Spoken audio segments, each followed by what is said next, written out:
Explosive confrontation erupted on Talk TV as Prince Harry's UK return sparked royal fury. The Duke of Sussex clashed with the establishment over security demands, while palace insiders revealed William's absolute refusal to meet. Tensions reached boiling point as Harry's financial motives were exposed. Then came the devastating blow. Meghan's failing business ventures crumbling under scrutiny, leaving viewers stunned by the royal civil war. Watch the clip. First off, if you haven't jumped on board yet, hit that subscribe button and join this little family that's growing thanks to you. Now, well, first of all, though, let's talk about Harry.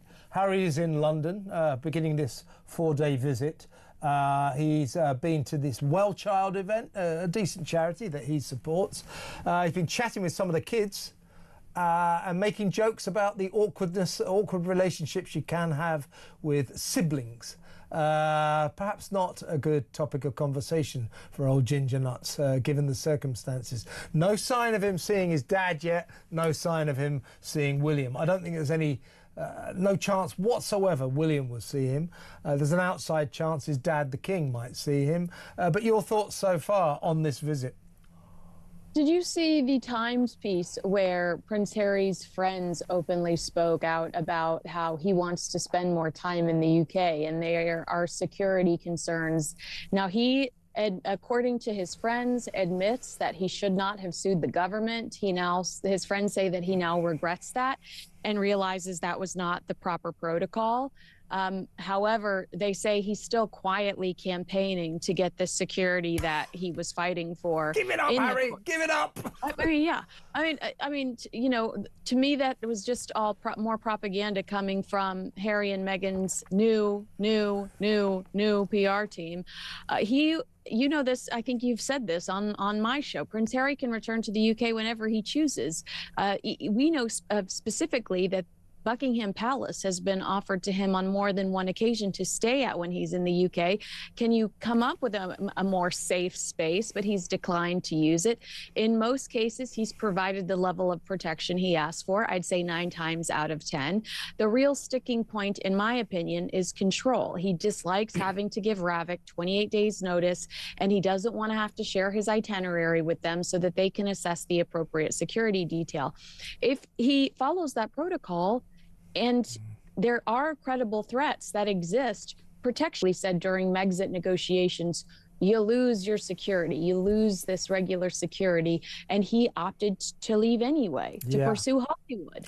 So at this Well Child bash today in London, he spoke to a teenager called 17, name of Declan Bitmead.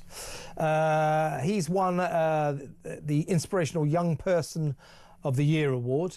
So Harry quizzed him about his family, and Declan replied, "I've got a brother." And Harry responded, "Does he drive you mad?" When Declan replied, "No, we get on fine," Harry replied, "You know what? Siblings." But I would say, you know, he's trying to make light of it, but his feud with his brother is not light-hearted. It's very profound. If there's an outside chance that he sees the King during this trip, and I do think it's outside, it's not likely, I don't think, but he may just see the King, but there's no chance he'll see William. William is in no mood to bury the hatchet, and I don't think he ever will be.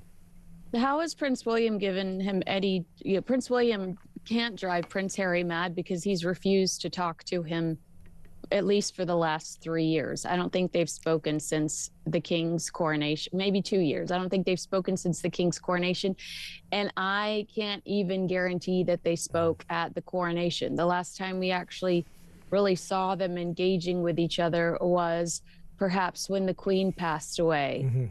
But yeah, Prince Harry's not even on Prince William's radar. He's got a packed schedule this week. He's going to be out and about. We saw him today at a women's center with the Princess of Wales. And I think Prince William is trying to protect his peace and protect his wife. You know, she had a horrible year last year. She had a horrible week last week because of all the nasty people online discussing her physical appearance.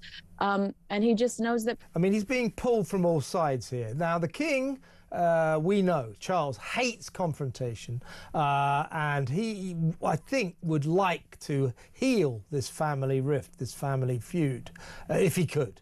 However, he's being pulled from all directions. Harry wants a peace pact, but William has been telling the king, we know this, I don't want any peace with that guy after what he's done. So the king will defer to William.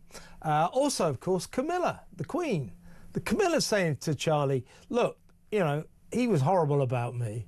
He called me the villain of the story. He was disgraceful about me and, in fact, the rest of the family in that nasty little book, Spare. So Camilla's not keen on the reunion either. So the king, I think, will defer to his wife and his eldest son, the future king. Therefore, I suspect, I mean, I may well be proved wrong in the next couple of days, but I suspect some kind of meeting with the king is a long shot. Well, I brought up that piece in the Times that ran over the weekend prior to Prince Harry landing, and you and I have discussed this as well. You know, to Harry about this. He risks Harry repeating it and him looking like the villain, and this, you know, the headlines, the chaos surrounding these headlines starting all over again. Yeah, and Harry indicating, you know, through friends, the usual sources in the last month or so, that he's really keen to bring his kids over to the country to show them where he grew up, to show them his home country. Well, what was it, a few months back, you know, after he lost the court case for his own security when he comes to Britain, there he was saying, well, look, that means I can never bring my kids to Britain. I can never do it. They've prevented me from bringing my family to Britain. Now all of a sudden he's been letting it known that he desperately wants to bring them. There's no consistency with this guy. He's like a little kid, isn't he? He truly is. And I think that that's one of the reasons King Charles doesn't want to deal with him, because he is like a little kid. What are you going to ask me for? What are you going to want from me? I have cancer.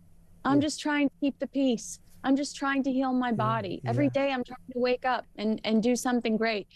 And, you know, what does Harry, I'm sure he feels like Harry's clawing at him, wanting something. And that's why I don't care how money, that's what he wants. Yeah.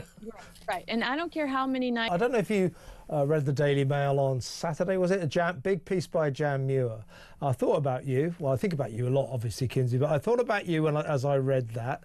And it's exactly what I've been telling you. So Jan Muir said, what is this business? What is it? You know, who the hell is going to spend, you know, what's the new thing, $9 on a jar of marmalade, $14 on a jar of jam? You know, she made the point that I always make to you, Kinsey, which is this, that these products are incredibly mundane. They're just mundane kitchen products. They're jam, cookie mix. Okay, we've got some wine now, but that's very overpriced. So they're incredibly mundane domestic kitchen products priced astronomically.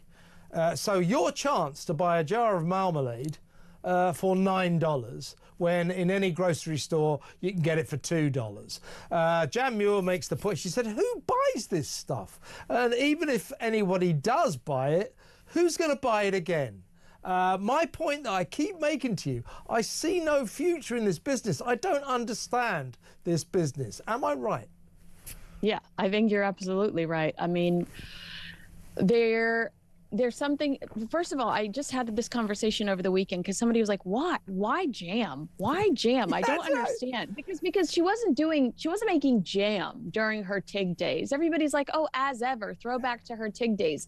No, what she's doing is she's looking at what's in the gift shops at King Charles's estates. Yes. And she's literally just throwing her ugly calligraphy on a package. And she's assuming that we're going to be the same, you know, like stupid enough to go, this is the Duchess of Sussex's. No, girlfriend. That is made in some nasty factory in Illinois or whatever. Meghan Markle is not sitting there making this in her own kitchen in Montecito. It's not the same when you go to a King Charles estate. This is fruit picked from, you know, his trees. You know, these are teas that are crafted and cultivated in his own, country, in his own place, on his own land. By the way, Kinsey, also the King and now Prince William's produce from the Duchy of Cornwall. I mean, it's not renowned for being that cheap, but it's not sort of... But it goes to charity. Yeah. It goes to charity. But it's not ludicrously expensive. I would say that that Meghan stuff is ludicrously expensive. And, I know I've made this point many times, but it was like sort of music to my eyes as I read Jan Muir's piece. Exactly what I've been saying is this, why would you, fill out a form online, put your credit card in and send off for a jar of marmalade for $9? And then get the email saying that she doesn't have the product, Kev. Not just... You say that. The marmalade is the first produce that didn't sell out. But my point is, after you've ordered it, you've got to wait 3 months till it turns up. Whereas... you could nip next door to your local grocery store, buy it for a fraction of the price. All of her produce you can buy at 7-Eleven right now, cheap, and be drinking and eating it in 5 minutes. Why fill out a form, put your card in, wait 3 months, and pay through the nose for it? It doesn't make any business sense